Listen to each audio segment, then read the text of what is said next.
I've been the emotional first responder of my family for 30 years. But last Monday, while I was slicing onions for dinner, my phone buzzed with a message from my sister Vanessa. One line: "Hope you understand." An hour later, I found out I wasn't invited to her wedding. No explanation, no apology, just a scrolling Instagram story of digital invitations. Her guest list glowing in gold. Coworkers, college friends, even strangers I barely knew. But not me. Not the sister who once paid her tuition. When I asked Mom why, she said, there weren't enough seats. Turns out I was never meant to have one. I didn't beg. I didn't protest. I packed a suitcase. 3 days later, while they were finalizing wedding plans, I was boarding a plane to paradise. No RSVP, just a one-way ticket to peace. If you've ever been the one who gave everything, only to be forgotten when it mattered most, this story is for you. Share your moment in the comments. Like this video if you've ever walked away from people who only showed up when it was convenient. Subscribe, because healing doesn't always look like revenge. Sometimes it looks like disappearing, and finally being found by yourself. I was slicing red onions for dinner when the message came through. A short vibration, one line on the screen. Hope you understand. It was from Vanessa. I frowned, wiping my hands on a towel. Understand what? I clicked on her name, but there was no follow-up. Just that. It was Monday evening, June 3rd. I had just returned from work. The air in Portland muggy with the kind of heat that made you feel like your breath wasn't quite yours. My apartment was quiet. Too quiet. I had music playing softly in the background, but even that felt distant. I walked over to the sofa, sat down with the phone in my palm like it had stung me. Something felt off. I pulled up Vanessa's Instagram story, and that's when I saw it. A champagne-colored digital invite, scrolling list of attendees, tagged names floating across a golden backdrop. Vanessa and Ethan, June 10th, wedding of the year, and I wasn't there. I scrolled slower, my stomach tightening with every swipe. Colleagues, high school friends, even that girl she hated in college for stealing her scarf, they were all there. But not me. Not Claire Morgan. Not the sister who had once driven through a snowstorm just to bring her ginger tea when she was sick with the flu. I dialed Mom. She picked up on the second ring, her voice as composed as ever. "Claire, sweetie." "I saw the invite list," I said, skipping past any pretense. "Vanessa's wedding. I'm not on it." A pause. Then, "There weren't enough seats, honey." I stared at the wall, lips parted but no words coming out. "Excuse me?" You know how these venues are. Very limited capacity. Vanessa said it was such a tough decision. You have to understand. The room pulsed with a kind of silence I wasn't used to, one that wasn't mine. I paced back toward the kitchen, the knife still on the cutting board beside a half-diced tomato. "You're saying I can't attend my own sister's wedding because... What, she overbooked?" I asked, my voice still level, but my chest hollowed out. "Oh, Claire, don't be dramatic," Mom sighed. "It's just one day. Don't ruin it. Vanessa's under a lot of stress. You know how brides are. Be the bigger person." I closed my eyes. Be the bigger person. Like I had been the bigger person when I loaned Vanessa $12,000 for tuition. Like I had been when she broke down after her second breakup, and I let her stay on my couch for 2 months. Rent-free. When I skipped promotions at work because Mom needed help caregiving after her knee surgery. I said nothing. Just ended the call. Then I opened my notes app and began typing. Things I've done for them. Paid Vanessa's tuition. Picked her up from bars at 1 a.m. Bailed her out of credit card debt. Covered for her when she missed Grandma's funeral. The list grew longer than I expected. I took a step back from the counter, gripping the edge. In front of me, the phone still glowed with Vanessa's message. Behind me, a drawer filled with memories, photos, cards, even the letter Vanessa wrote me in 6th grade saying, "You're the best sister ever." I breathed out through my nose, slow. If there was no seat for me at their table, I walked into my bedroom, powered on my laptop, and typed into the search bar, "Luxury Ocean Resorts last minute June." It was time to disappear. On my terms. If there was no seat for me at their table, I'd find a better view. They thought I'd stay home sulking. I was sipping champagne at 30,000 feet. The fizz of the drink tickled my nose as I leaned back into the plush seat. A gentle clink sounded as the stewardess refilled my glass without asking. I gave her a nod and turned back to the clouds drifting by outside the window. Somewhere beneath me, Portland shrank into a dot. Somewhere above me, I had never felt lighter. I had never booked a flight so quickly in my life. June 5th, 2 days after Vanessa's text. No second thoughts, no hesitation. Just a one-way ticket to Nassau and a suite at Solara Blue, a resort that looked like heaven and felt like a soft middle finger wrapped in silk. Before we took off, I snapped a photo of my boarding pass resting against the champagne glass. I posted it with the caption, "Didn't make the guest list, but I made a better one." The response came instantly. Daniel, our cousin who always had a rogue sense of humor, commented, "Savage. Also, where's my invite?" Lily dropped A in a single word. Finally. I hadn't spoken to either of them in months, but that moment, their silent understanding felt like a balm on a very old bruise. Landing was like exhaling for the first time in weeks. The heat wrapped around me, thick with salt and flowers. At Solara Blue, the lobby was open air, letting in the breeze, and I swear even the scent of the place whispered, "You deserve this." My room overlooked the water, a glass balcony facing an uninterrupted view of the ocean. I kicked off my shoes and let my bare feet sink into the soft rug. No shoes, no timeline, no expectations. The first evening blurred into gold. A cocktail was waiting in my hand before I asked. The bartender had a smile that didn't expect anything from me. I watched the sun dip into the water like it was trying to apologize for ever rising in Portland. I thought about Vanessa. How she used to cry about everything. Over boys, grades, a chipped nail. And I was always there. With the glue. The duct tape. The silence. I remembered one night when she broke down over a C+ in organic chemistry. I stayed up all night rewriting her notes and quizzing her before her retake. She passed. She thanked me once, vaguely, then never mentioned it again. I sat on my balcony as the sky turned purple and let the memories pass like waves. But guilt? Number for once, I didn't feel that. Not even when my phone buzzed. It was Mom. "Are you seriously missing Vanessa's wedding over this?" I didn't respond. Instead, I walked back inside, grabbed my phone, and took a shot of the ocean from the balcony.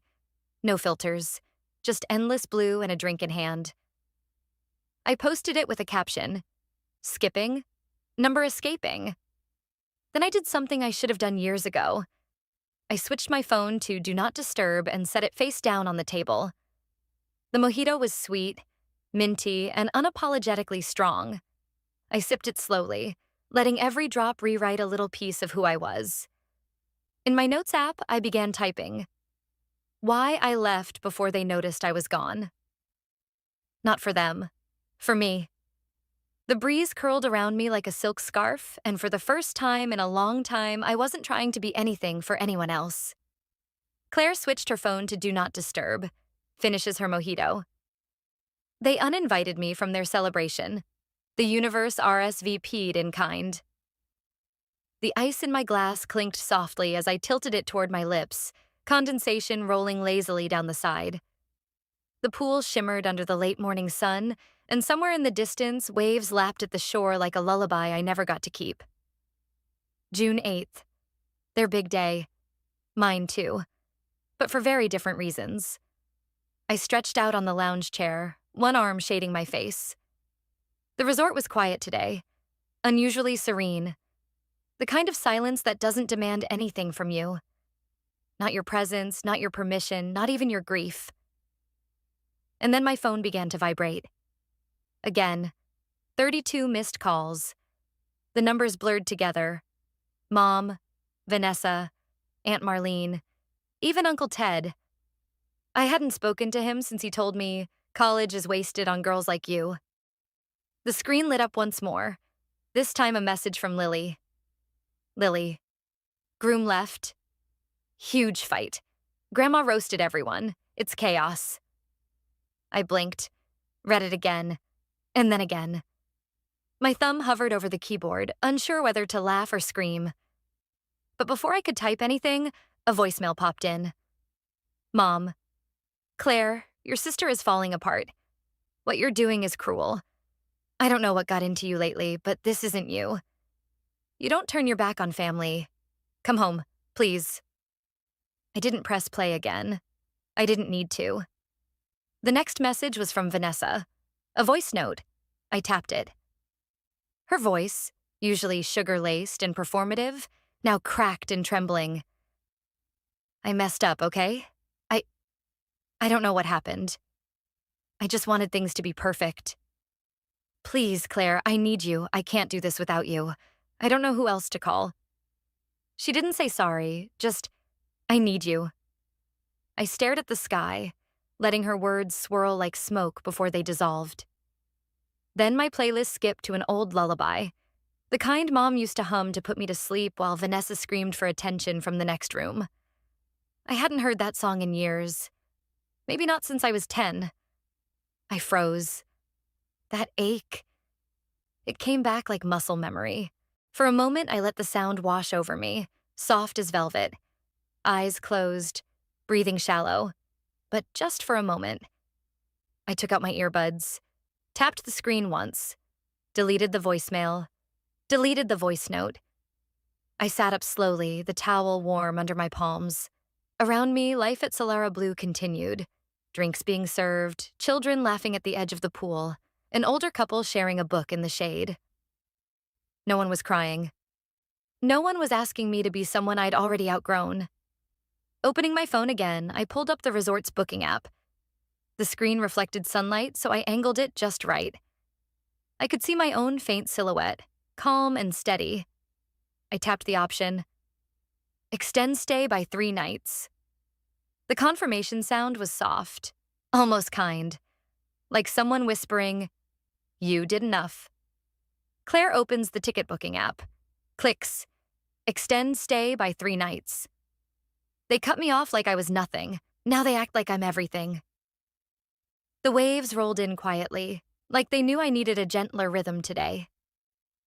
I lay back in the cabana, a slice of mango resting on the rim of my glass, the breeze lifting the sheer white curtains that framed my small, perfect world. Solara Blue had become more than a resort. It was a buffer, a place that softened every blow life tried to deliver. I hadn't checked my messages in hours. The peace was intoxicating, and I wasn't ready to come down. But curiosity has its way. When I finally picked up the phone, the red dot on my voicemail blinked like a pulse I didn't want to claim. I hesitated, just long enough to pretend I had a choice. Then pressed play. "Claire, this is not the time to play games," my mother's voice began, tight, clipped. "Your sister is devastated. The whole family's unraveling. You're acting like a stranger." Pause. Then her tone shifted, cracked. "Please, Claire, sweetheart, we need you. I know things weren't handled well, but this is your family. Come home. Please." I didn't flinch. The next message was a text. Vanessa. "I never realized how much I needed you, until you weren't there." I stared at her words. The same fingers that had typed, "Hope you understand," now trembled with regret. I wondered how many drafts she went through before landing on that one sentence. I wondered if she meant any of it. I didn't reply. Instead, I opened the message from Lily. Lily. Heads up. Your mom is flying to Portland on Thursday. She said she's going to wait at your house if she has to. Of course she would. That house, my little rental, full of secondhand furniture and solo grocery trips, suddenly mattered to her. For years, it was just Claire's place. Now it was a headquarters. I watched a group of honeymooners giggle past the cabana, arms tangled, sunscreen half applied. Their laughter didn't hit me like it used to. Not sharp, not envious. just distant. My phone buzzed again. Another text from Vanessa. No new words, just a series of question marks. I took a sip from my drink, let the silence settle in my chest, then typed back to Lily. Tell them I'm not coming back. Maybe not ever. I didn't hit send right away. My thumb lingered over the screen, trembling slightly. But it wasn't fear. It was relief. The kind that fills you when you realize you're not lost, just finally choosing your own direction. I hit send. Then I opened my contacts. Janice Morgan, delete. Vanessa Morgan, delete. Aunt Grace, delete. Uncle Mark, delete. One by one, I erased them from my phone. Not from my memory, but from my access. I opened the Notes app, found the draft I'd started on the plane. Cutfromthelist.com. First post, uninvited, undone, unbothered. I didn't write anything more today, but I knew the words were waiting. Claire opens her phone, deleting each contact. Her mother, Vanessa, her aunt, and uncle. The lies came down like waves, but the truth was deeper. The sun wasn't up yet, not fully. It hovered behind the clouds like it too. Wasn't sure if it wanted to show up for the day. I wrapped the soft white robe tighter around me and stepped out onto the balcony, barefoot, coffee in hand, the ocean breathing steady below. Breakfast hadn't arrived yet, but I didn't mind. The silence was filling. The phone rang. Lily. Claire, she said without even a hello. You need to hear this. I pulled the chair out and sat down slowly. Her voice was sharp but trembling, like someone holding a fragile truth with both hands. They had a meeting, she said. Grandma Jean called it. Just now. At Mom's house. I said nothing. Claire, she told everyone about the tuition. My grip on the coffee cup stilled. The breeze stirred my hair, but my heartbeat drowned everything. She said you paid it. All of it. Vanessa's last year. Everyone just sat there. I know, I whispered, not meaning to say it out loud. Vanessa didn't, Lily said. She turned pale. She kept saying, that's not true. Mom said I got a scholarship, that I made it on my own. She looked broken. I could almost see it. Vanessa's world rearranging, the foundation shaking. She called Janice right there in front of us, Lily added. Put her on speaker, asked her straight out. Your mom said, and I quote, it was Claire's choice. No one forced her. Why dredge up old things? That part didn't surprise me. Janice had always been the queen of reframing cruelty as grace. I leaned back in my chair and looked out at the horizon. The truth was out. But the wound? That had been carved years ago. I wasn't angry. Not exactly. I was distant from it all. Like watching a rerun with the sound turned down. The only thing I could feel, clearly and cleanly, was this. I no longer expected an apology. Not from Janice, not from Vanessa. The text arrived a few minutes later. A voice message from Vanessa. I waited before opening it, unsure if I wanted to hear whatever version of guilt she had prepared. But eventually, I tapped play. Her voice was hoarse, already mid-sob. I didn't know, Claire. I didn't know. I'm so sorry. I thought I'd earned it. That I'd done it all on my own. And now, I don't know who I am. I feel like everything's fake. I'm fake. You were always there, and I didn't even say thank you. Please, I need you. I miss you. I'm sorry. I listened once. I didn't replay it. Instead, I opened my photo library. 10 years of birthdays, Thanksgivings, graduations, and awkward forced smiles. Family trips I paid for. Celebrations I organized. Moments I documented, because someone had to. I scrolled through slowly. My thumb hovered over each memory, then tapped, select all, delete, confirm, gone. Back in notes, my cursor blinked under the blog's first title. The price of being the quiet one. For the first time in years, my story would be mine. And I'd tell it. Not as their sister, their daughter, their fixer. Just Claire. Claire listens to the recording, then goes to her photo library, deletes all the family photos from the past 10 years. They thought they could erase me, but I was never theirs to remove. The sea shimmered like a secret, unfolding gently beneath the yacht's curved shadow. The morning light was warm but not harsh, the kind that caressed instead of burned. I stood barefoot at the edge of the deck, the wind teasing loose strands of hair, the taste of salt lingering on my lips. June 12th, the anniversary of nothing and everything. I'd booked the private cruise last night, half on a whim, half on instinct. No audience, no party. Just me, a bottle of white wine, and the sound of soft music playing from the captain's little speaker below. The sea had a rhythm to it, like my own thoughts. Quiet, pulsing, alive. I pulled out my phone and refreshed the homepage of cutfromthelist.com. There it was. The first post. You don't need to be on their list to matter. Make your own. I read it again, not to revise, but to remember. My phone buzzed. A single message. Lily, you did the right thing. For real. I didn't smile right away. Not because it didn't matter, but because I was learning how to let good things settle in, without rushing to thank or deflect or apologize. I typed back slowly. Tell Grandma I'm okay. The rest doesn't matter.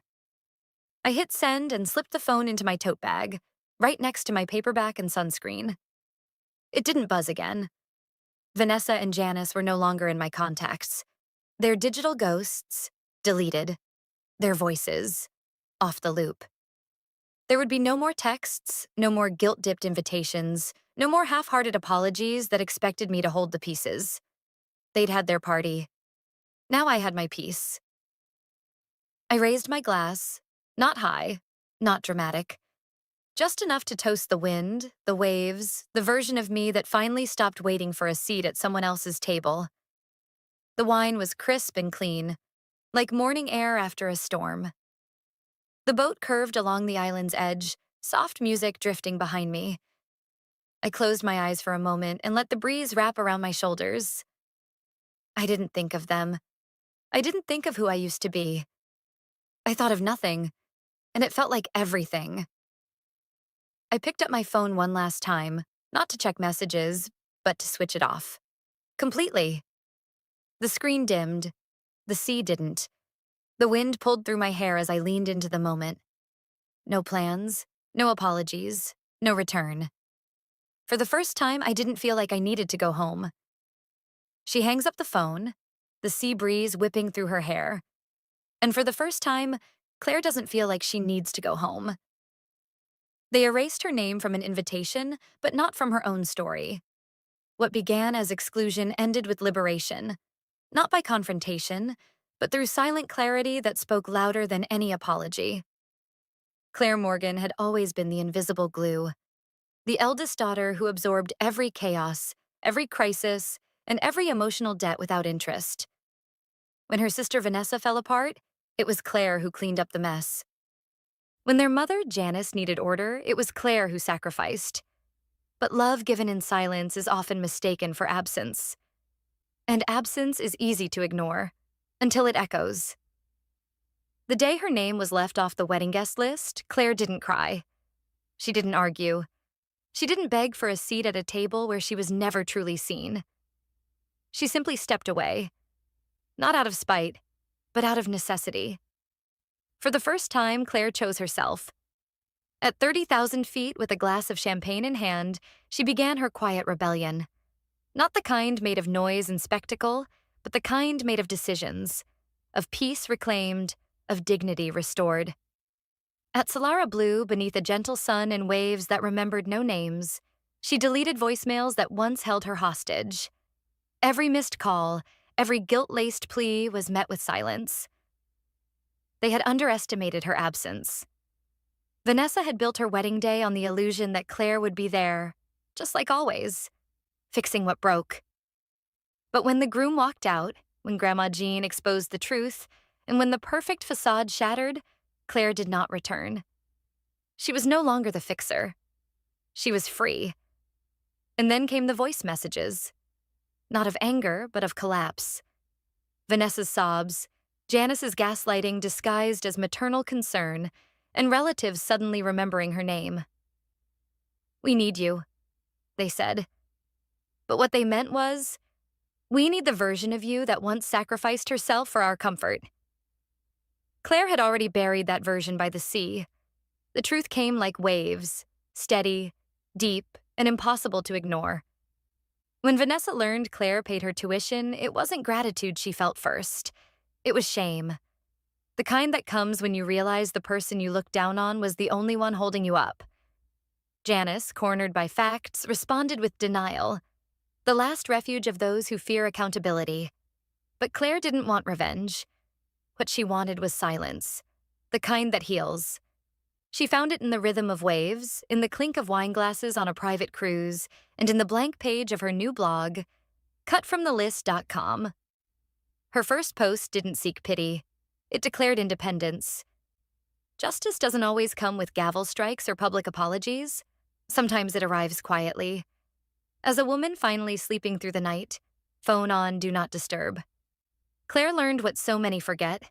Love that demands silence is not love. Family that erases your name is not your tribe. And forgiveness without change is just another form of self-betrayal. She wasn't seeking closure. She was